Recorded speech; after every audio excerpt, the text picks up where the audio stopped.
আমি প্রফেসর ইশরাত জাহান, global fertility centre 282/1 মাজার road, Mirpur 1, Dhaka.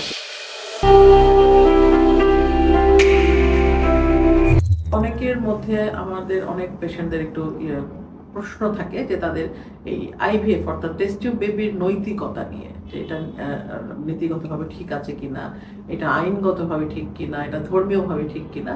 তো আমরা ধর্মীয়ভাবে বলতে চাই যে যদি বিবাহিত দম্পতি তার ফিমেল পার্টনার অর্থাৎ স্ত্রীর যদি ওভাম নেওয়া হয়, ডিমটি নেওয়া হয় এবং তার স্বামীর দিয়ে করা হয়, স্পাম দিয়েই আইভিএফ করা হয়, বিভিন্ন আমাদের ইনকিউবেটরে বিভিন্ন মিডিয়ার মধ্যে রেখে এমব্রায়ো তৈরি করা হয় এবং এমব্রায়োটি পরে তার স্ত্রীর জরায়ুতেই প্রতিস্থাপন করা হয়, সেই ক্ষেত্রে এটি অবশ্যই মুসলমান ধর্মে বৈধ এবং সেটি আইনত বৈধ।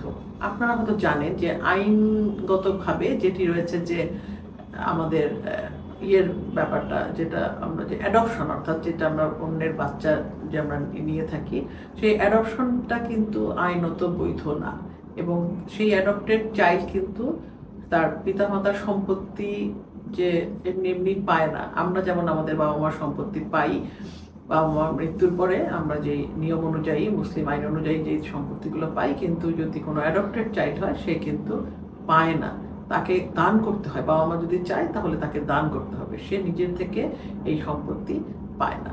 তো সুতরাং কিন্তু আইভিএফ এর বাচ্চা যেটি হয় সে কিন্তু স্বাভাবিক বাচ্চার মতোই, যেহেতু তার পিতার ঔরসজাত এবং তার মায়ের গর্ভে জন্মেছে, তো সুতরাং সেই জন্য সে তার সমস্ত ইসলামিক নীতি অনুযায়ী এবং ইসলামিক আইন অনুযায়ী সে পুত্র বা কন্যা যেই সন্তান হবে সে পুত্রের অংশের মতো করে বাবার সম্পত্তির ভাগ পাবে এবং কন্যার মতো করে কন্যার সম্পত্তির ভাগ পাবে।